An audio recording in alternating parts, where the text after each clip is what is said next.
Olá, tudo bem? Hoje você vai aprender tudo sobre o transtorno da personalidade narcisista, conhecido popularmente apenas como narcisismo, que segundo a Associação Americana de Psiquiatria atinge entre 0 a 6,5% da população. O que é narcisismo? Quais são os pontos que mais ajudam a detectar o narcisista, segundo a Associação Americana de Psiquiatria? Quais as causas do narcisismo? Quais as características podem ajudar no diagnóstico? E o que diferencia o narcisismo dos transtornos que são semelhantes? E o pior, o que vai causar raiva em muita gente, quais as controvérsias sobre o narcisismo? Essa vai causar polêmica. Olá, seja bem-vindo a mais um vídeo do canal Hoje na Psicologia, que falamos todos os dias sobre temas ou notícias atuais do universo do comportamento e da mente humana. Então, bora lá! A principal fonte desse vídeo é o DSM-5, que é o Manual Diagnóstico e Estatístico de Transtornos Mentais da Associação Americana de Psiquiatria. Mas tem também outras fontes que você pode conferir aqui embaixo aqui na descrição. Tudo que eu falo aqui é baseado em fontes. E é claro, né, que mesmo assim também errar é humano, mesmo que eu tenha um grande comprometimento com a qualidade, mesmo assim eu ainda posso errar. E o legal é que sempre nos comentários algumas pessoas ajudam a apontar alguns erros. Com base nisso, recomendo que ao terminar o vídeo, que você vá no primeiro comentário fixo, que é onde eu deixo sempre as falhas expostas, as falhas do vídeo. Beleza? E como o vídeo ele é feito para ser um material de consulta para facilitar a sua vida, está organizado da seguinte maneira. Qualquer coisa é só você ir na descrição e clicar direto no ponto que você quer consultar. Então beleza, então chega de enrolação, vamos então aqui direto para as características do transtorno da personalidade narcisista. Bora lá! Então, primeiramente eu devo lembrar que todo mundo, até mesmo eu, tem um certo grau de narcisismo. Todo mundo, você, todo mundo que está assistindo esse vídeo tem um lado um pouquinho narcisista. A questão é que algumas pessoas conseguem ser, digamos, narcisistas funcionais, que é a maioria das pessoas, e já agora outras, uma minoria, fica patologicamente narcisista. Então vamos imaginar então uma escala de narcisismo, em que a partir do momento em que você passa do meio da escala, você já é um narcisista patológico e que sofre com um transtorno de personalidade narcisista. A princípio, o que mais marca o transtorno de personalidade narcisista é um padrão muito fantasioso ou comportamental de grandiosidade. Uma grande necessidade de atenção e admiração mesclada com uma falta de empatia, sendo os narcisistas pessoas que têm um forte sentimento de grandiosidade, da própria importância, da própria capacidade, habilidade e exageram em suas conquistas, ao ponto de muitas vezes serem arrogantes. Normalmente surge na vida adulta e, segundo o DSM-5, pode aparecer em vários contextos, em que a pessoa, para ser considerada patológica, tem que ter mais de 5 itens desses que eu vou estar citando aqui agora. Vejamos. 1. A pessoa tem um senso de importância e uma sensação de grandiosidade muito frequente. Por exemplo, a pessoa com frequência exagera ao falar dos talentos, das conquistas, das capacidades, se elevando muito. Tudo isso com o objetivo de ser reconhecida como superior, mesmo que não tenha tais características ou conquistas. E muitas vezes essa necessidade de ver a si própria como especial pode fazer tal pessoa uma pessoa que sempre quer andar com pessoas importantes ou influentes, e às vezes até mesmo se comparando com tais pessoas. Mas nem sempre é assim, muitas vezes é uma pessoa também introvertida, é um narcisista vulnerável, mais discreto. Então, não é regra. Mas o interessante aqui é que, por vezes, essas pessoas pensam mesmo que os outros têm sim tal visão grandiosa sobre elas próprias. E pelo fato de, às vezes, eles próprios terem tal visão, ficam muito decepcionados quando não possuem tais características reconhecidas. 2. A pessoa ela vive preocupada com fantasias de sucesso ilimitado, desejo de poder, beleza ou algum amor super ideal. Ou seja, com frequência as coisas dessas pessoas têm que ser as melhores e ao mesmo tempo de intensidade máxima. 3. A pessoa normalmente tem uma crença de ser um ser ultra, mega, ultra power especial e único, transparecendo a ideia de que ela possa ser apenas compreendida por pessoas e instituições super elevadas, e também gosta de ser associada a essas pessoas, ou a renomadas instituições.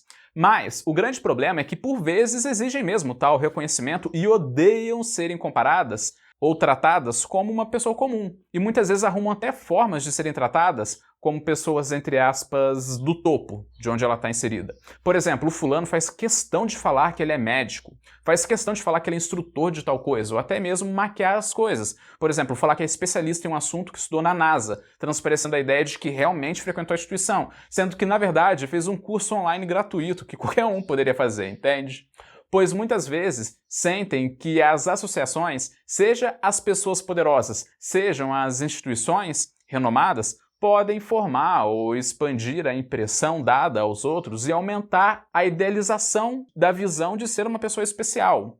4. Tal pessoa tende a ter uma enorme demanda por atenção e admiração, ficando algo excessivo, muitas vezes realmente conseguindo, e por vezes agindo de forma desonesta. Por exemplo, rebaixando o outro, como se o mundo fosse um palco em que somente ele pudesse dar show, assim sabotando e atrapalhando o outro, como por exemplo, um gerente que desvaloriza os outros ou as contribuições dos outros e faz tudo para parecer que ele fez tudo sozinho, para fazer o crédito parecer todo dele, sendo que na verdade, por dentro, é uma pessoa com problemas de autoimagem, com autoestima muito frágil, ao ponto de depender muito da validação dos outros. 5. Possui um forte senso de direito, fazendo muitas exigências dos amigos, parceiros amorosos, colegas de trabalho, mas grande parte de forma irracional, sendo, por exemplo, aquela pessoa que gosta de jogar as coisas na cara dos outros e exigir tratamento especial por causa de algo que fez lá no passado. Então, tal pessoa já tem uma visão grandiosa de si e quando tal visão não é reconhecida ou é ameaçada, tal pessoa começa a mostrar as garrinhas. Outro exemplo, sendo aquela pessoa que acha que não pode esperar na fila igual aos outros, ao ponto dela ficar irritada quando tem que ficar em paridade com os outros, nutrindo nela essa sensação de ver que tem alguns direitos que os outros não possuem. 6. Explora as relações com as pessoas com certa frequência, por vezes de maneira maquiavélica, por exemplo, tirando vantagem de forma injusta ou antiética.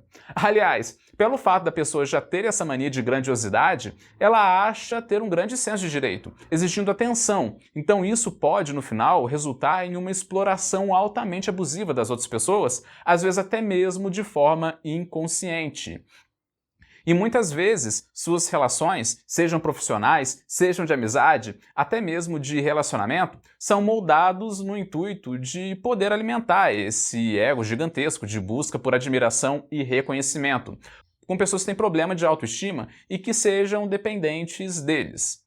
7. Possui pouca empatia, ao ponto de não reconhecer os direitos e as emoções das outras pessoas, apenas se preocupando consigo mesmo. Isso acontece porque o tempo todo tal pessoa está voltada para ela própria. E isso envolve muitas vezes também não saberem ouvir e não quererem ajudar os outros, e muitas vezes se ajuda alguém é com o objetivo de lá na frente poder cobrar.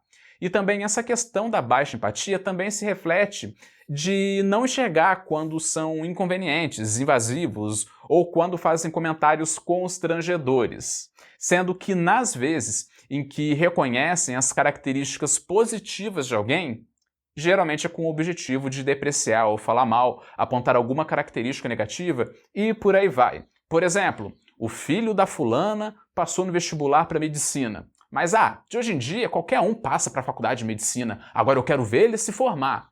Entende? Está sempre buscando alguma forma de poder botar defeito em algo. 8. A questão da inveja. Com muita frequência sente inveja dos outros ou então acredita que os outros sofrem muita inveja contra tal pessoa, narcisista. Mas o grande problema em si é como que tal pessoa vai agir com essa inveja. E se falando de inveja, chega a ser engraçado em que alguns podem até se sentirem ofendidos quando não são invejados pelos outros. 9. Por vezes apresentam atitudes muito arrogantes e inaceitáveis socialmente, como por exemplo, depreciar os outros de uma forma muito perversa e irracional. Por exemplo, se queixar da grosseria de uma pessoa que não foi grossa, mas começar a desmoralizar a pessoa por conta daquilo, por estar vendo um problema onde não teve. Outro exemplo, uma moça narcisista falar para o namorado que o ex dela tinha um pênis maior que o dele. Ou o rapaz falar para a namorada que a ex tinha muito mais peito e que era melhor de cama. Coisas realmente arrogantes e verdadeiramente depreciativas e sem necessidade, entende? Então, segundo a Associação Americana de Psiquiatria, pode aparecer em vários contextos em que se a pessoa tem com frequência mais de 5 itens desse que eu acabei de falar, é um mau sinal. Mas vai lembrar que isso que eu estou falando aqui não é diagnóstico. E há pouco eu vou falar das controvérsias envolvendo essas características. Então vamos ver aqui agora sobre a origem do termo narcisismo. O narcisismo remonta a Narciso, um personagem da mitologia grega que representa o símbolo da vaidade, sendo um dos personagens mitológicos mais citados na área da psicologia, na filosofia e na literatura. Com certeza já ouviu falar sobre ele. Resumidamente falando, a lenda narra que Narciso era muito bonito, e quando nasceu, um dos oráculos disse que ele seria um homem super atraente que teria uma longa vida, porém ele não deveria jamais admirar a própria beleza nem ver o próprio rosto, pois isso amaldiçoaria sua vida.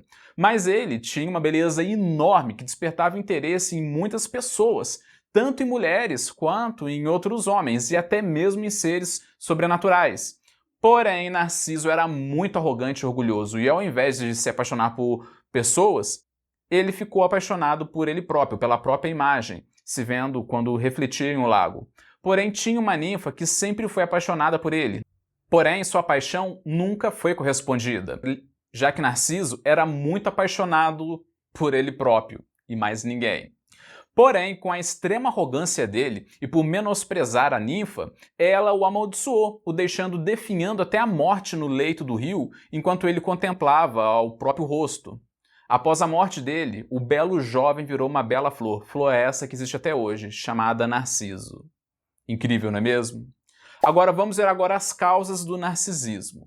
Então, as causas ainda são desconhecidas até o momento, tanto é que no próprio DSM-5 não define as causas. O que temos até o momento são hipóteses que vão desde a genética até hipóteses que levam o ambiente familiar em consideração. No caso do ambiente familiar, acredita-se que grande parte dos narcisistas patológicos tiveram problemas na infância, como infância altamente negligenciada pelos cuidadores, com grande sensação de abandono. Com base nisso, não criaram uma individualidade saudável e, com base nisso, ficaram completamente dependentes da atenção na vida adulta, mesmo que para isso recorram a formas duvidosas. Vamos então agora falar sobre outras características que podem apoiar o diagnóstico, segundo a Associação Americana de Psiquiatria. Então, há muitas características que podem apoiar ao diagnóstico. Começa pela altíssima sensibilidade da pessoa, com críticas e derrotas, como se a mínima crítica fosse uma humilhação tremenda. Em que, diante de uma crítica, pode reagir de várias formas, desde uma forma desdenhosa até com fúria, ou contra-ataque, ou desafiando outra pessoa. E, de fato, os narcisistas tendem a subir rápido na carreira, ocupar posições de destaque e liderança, são muito carismáticos, conseguem passar a imagem de serem bem-sucedidos, são confiantes, mas chega uma hora em que tudo desmorona como um castelo de cartas. E é aí que aparece a dificuldade nas relações interpessoais, devido ao fato da ideia de merecimento de privilégios e a necessidade de admiração e a baixa empatia, acabando prejudicando a pessoa e mandando a vida dela por água abaixo, seja carreira, seja amizade, o casamento, tudo, vivendo em ciclos de altos e baixos. Mas há casos também que o desempenho do trabalho pode ser muito baixo devido ao perfeccionismo e o medo de críticas, afinal, a pessoa ela não aceita de forma alguma a possibilidade de críticas ou derrotas. E até ficam pessoas socialmente retraídas e com uma máscara de humildade, justamente para esconder a ideia de grandiosidade. E pode acontecer também da pessoa ter constantemente sentimentos de vergonha, ser uma pessoa muito autocrítica e, por base nisso, ser uma pessoa socialmente retraída, deprimida ou sofrer algum quadro clínico de depressão. Pois é, narcisista sofre, apesar de por fora não parecer. E também, em alguns casos, pode ter períodos de hipomania, com a pessoa tendo muita energia, impaciência, agitação e impulsividade, que pode ser algo associado à mania de grandeza. E também há relações com anorexia nervosa, transtornos relacionados ao uso de drogas e bebidas alcoólicas, outros transtornos de personalidade, afinal, narcisista sofre. Agora vamos falar sobre um ponto em que confunde com outros transtornos. Mas, então, o grande problema do narcisismo em si é que é difícil diagnosticar e tem muitos transtornos de personalidade que dão para confundir, pois tem muitas semelhanças, por isso que é importante o diagnóstico ser feito por um profissional da área. Ainda mais ciente que agora virou, entre aspas, a doença da moda. Hoje ficou muito normal a pessoa diagnosticar algum desafeto com narcisismo. Sendo que o problema é que narcisismo tem muitos traços em comuns com outros transtornos, como, por exemplo, o transtorno da personalidade histriônica, antissocial e borderline. Tem estilos de interação, sedução, insensibilidade e carência que lembram muito mesmo o narcisismo. Mas de todos os outros tipos de transtorno, o que mais destaca o narcisismo dos outros é a grandiosidade.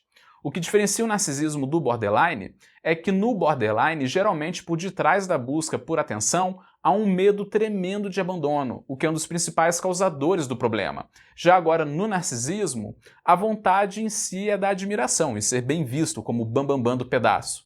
Já agora, entre o transtorno narcisista e a personalidade antissocial, eles compartilham a tendência de serem super determinados, super superficiais, exploradores e pessoas de pouca empatia. Porém, o que pode diferenciar os dois é que no narcisismo não necessariamente vai incluir a impulsividade, a agressão e a tremenda dissimulação, como é no caso do transtorno de personalidade antissocial. Sem falar que no transtorno da personalidade antissocial costuma ter um mau histórico de condutas desde a infância e tende a ter comportamentos criminosos na vida adulta ou que se aproximam, e não costumam ter tanta carência e desejo de admiração como no caso dos narcisistas.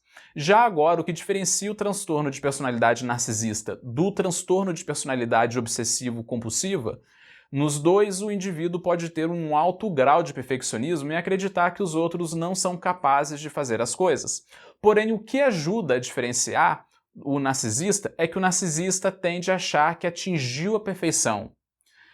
E agora vem um momento em que vai irritar muita gente, principalmente os youtubers que falam de relacionamentos abusivos. Então, vamos falar agora das controvérsias envolvendo o narcisismo e como que esse pessoal faz um desserviço a todos. Mas antes eu tenho um recadinho rápido a você. Você concorda que ultimamente vivemos uma crise de saúde mental? E concorda que a internet está carente de materiais sérios e de qualidade sobre isso? E você concorda que mais vídeos como esse que você está assistindo fariam um mundo melhor? Pois é, e é aí que eu te digo, isso é quase impossível aqui no YouTube, pois o YouTube privilegia conteúdos de entretenimento, fofoca, treta de famosos e polêmica.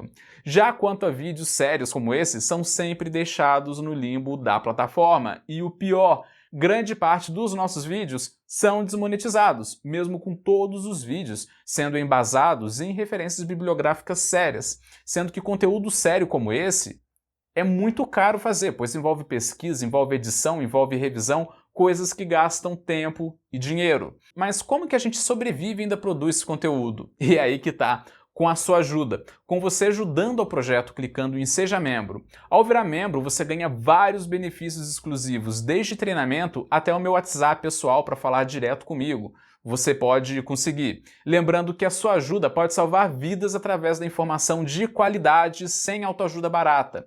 E eu vou ficar muito grato, pois temos muitos projetos de psicologia que queremos colocar no YouTube, mas não colocamos por falta de dinheiro. E agora eu te pergunto, posso contar com você? Se sim, então é só clicar em Seja Membro aqui ao lado do botãozinho de inscrição. E se você quiser, nem precisa virar assinante, pode mandar qualquer Pix para a chave Pix, eu também penso nisso, @gmail.com. Beleza? Chega de esperar pelo governo, agora é a hora do indivíduo ser protagonista na construção da sociedade. Bora lá? Então vamos voltar aqui então. Agora vem um momento que vai irritar muita gente, principalmente esses youtubers que falam de relacionamentos abusivos. Vamos falar das controvérsias envolvendo o narcisismo. E como que esse pessoal pode acabar fazendo um desserviço. A questão é que realmente a psicologia estuda há muito tempo a questão das doenças de personalidade, como por exemplo, psicopatia, borderline e até mesmo narcisismo. Problemas que realmente afetam as relações sociais e que deixam marcas profundas nas pessoas. Mas quando o problema sai da área clínica e vai para o gosto popular, temos um problema. As coisas começam a serem altamente deturpadas em que viram elementos da cultura pop, em que todo mundo, entre aspas, vira especialista em narcisismo.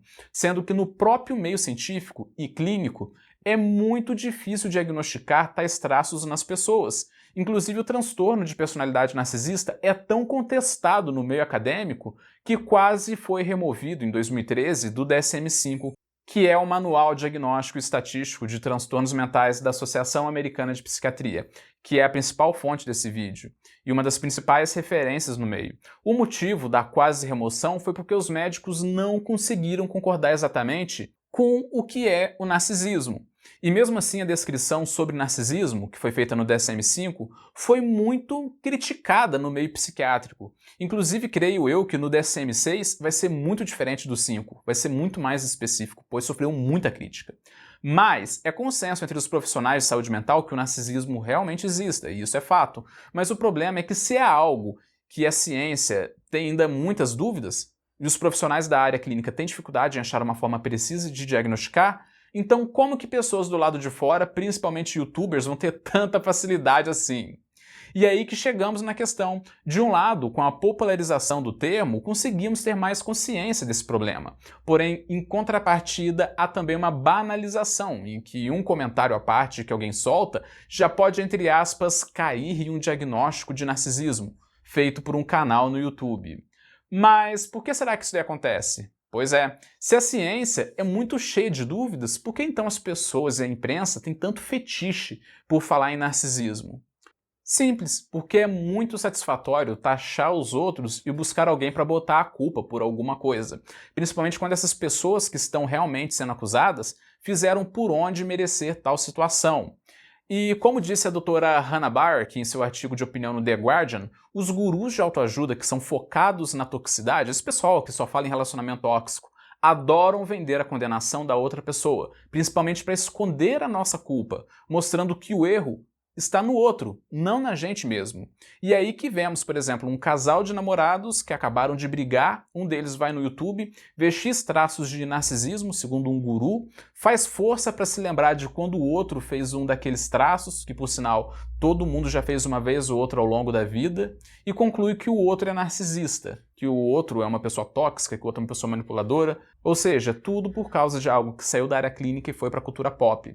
Então, recapitulando a controvérsia é que o narcisismo, por natureza, na área clínica já tem um diagnóstico difícil de ser dado, e os próprios especialistas têm dificuldade em estabelecer critérios claros para isso. Mas aqui do lado de fora há um fetiche, uma banalização do tema, e é aí que está o problema, aí que está a preocupação. E o pior, eu fui pesquisar a palavra narcisismo no Google Trends para saber o que as pessoas estavam pesquisando. E uma das coisas mais pesquisadas eram sobre testes online de narcisismo. Gente, pelo amor de Deus! Eu confio mais em uma nota de R$7 encontrada na rua do que um teste online sobre narcisismo. E uma curiosidade, mas de todos os estados brasileiros, dos 26 estados, sabe qual que mais pesquisa sobre narcisismo? O Distrito Federal. Pois é, por que será, né? Suspeito. Então, gente, é isso. Hoje nós aprendemos tudo sobre o transtorno da personalidade narcisista, ou quase tudo, conhecido popularmente apenas como narcisismo, que, segundo a Associação Americana de Psiquiatria, atinge de 0 a 6,5% da população. Beleza? Tô cansado, agora vou lá descansar. Falou!